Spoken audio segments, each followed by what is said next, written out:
if I can be heard, I can hear as well, which is a good start. I'm Howard Knott, do a lot of work with the Irish Exporters Association, as indeed I've done for longer than I care to remember. I also write quite a lot for a publication called Fleet Transport about things maritime and generally about what's on my mind. So we're talking in terms of a world that's sustainable, the world that we're going to make sure that climate change is kept under control. Okay, that sounds less echoey. That's much better. This photo, by the way, is real, but it's not the Clontarf Road. It's not now. Well, it was taken during the summer. It's in Rotterdam. They do tours by bus. An absolutely scary idea of going down the river in a bus and ships going past you. But it does come out and it's all fine. So, but it's just, I thought, an interesting thing because that bus is about 40 centimetres in the water, and they are saying that if we don't do anything, Clontarf will be 40 centimetres underwater by 2050. So, okay, how do Irish manufacturers' exports get to markets?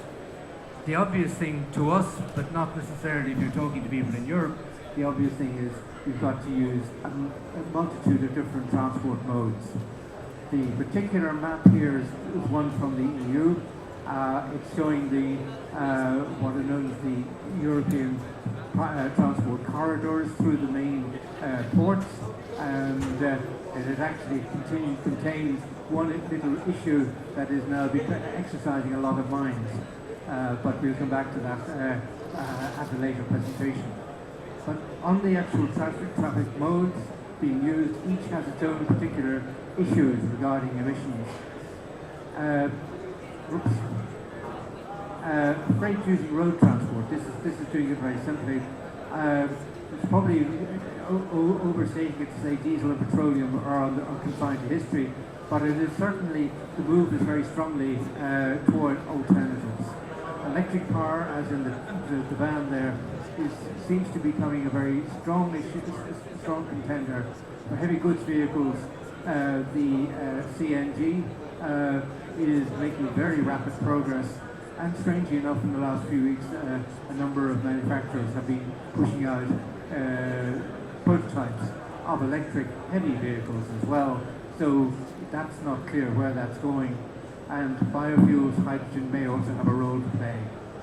On the actual vehicles themselves, this is obviously an Iveco notion of where they're going in terms of design. Streamlining has already happened and it has reduced fuel consumption quite considerably in the vehicles.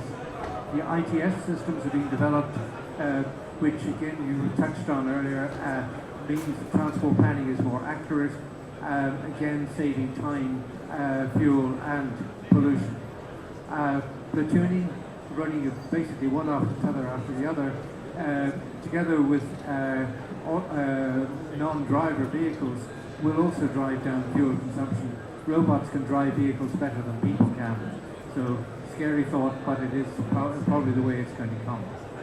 Standardized vehicle weights and sizes, something that Europe hasn't really sorted properly yet, but if it can be done, that a truck that is legal and operating effectively in Ireland is also legal in Germany and Croatia and so on, would be very useful.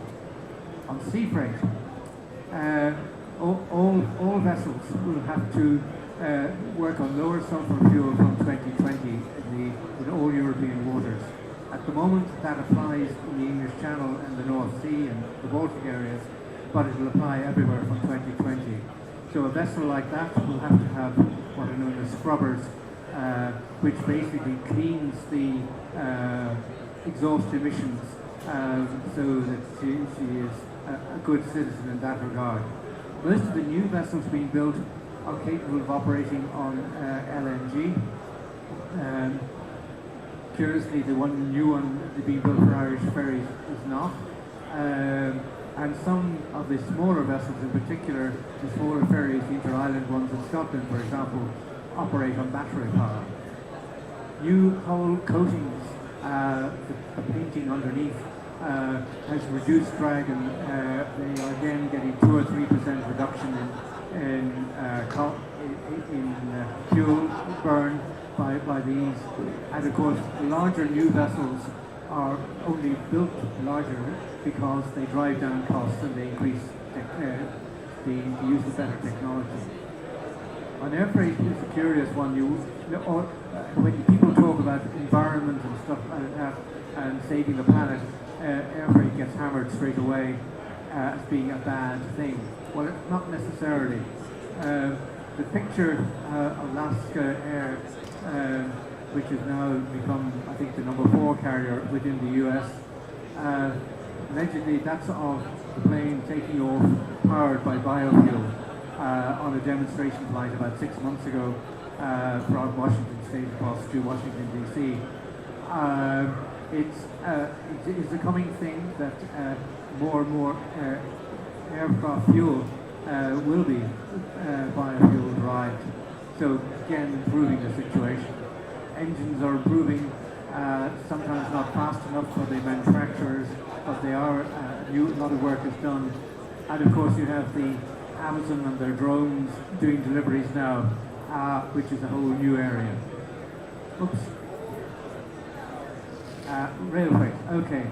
Irish Rail introducing 50% longer freight trains this year.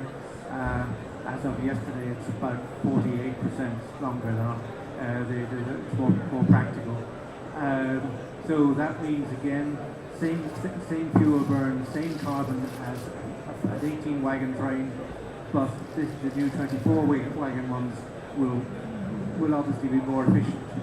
They're reintroducing a version of Fast Track. I'm sure I'm possibly delighted in the next couple of weeks.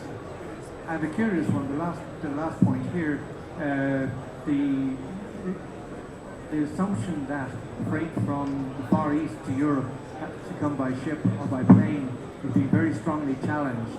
And the Chinese railways have now got at least 15 services operating every week from the middle of China into Europe, one in fact coming as far as London, but others going to Madrid and Poland, Germany, etc.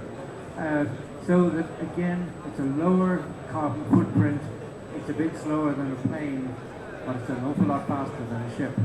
So it's just another case where the world is being changed. Information is the key. Again, you've covered that in your remarks as well. We're involved in the IEA. We work as subcontractors to Transport Infrastructure Ireland, previously known as the National Roads Authority, on a project which is all to do with driving through Europe in the most effective manner, where the driver is in control of his journey in terms of knowing what's ahead of him, what the best optimum routes are, where the parking might be, where delays might be coming into ports, what should he be doing, keeping a whole idea of what he's at.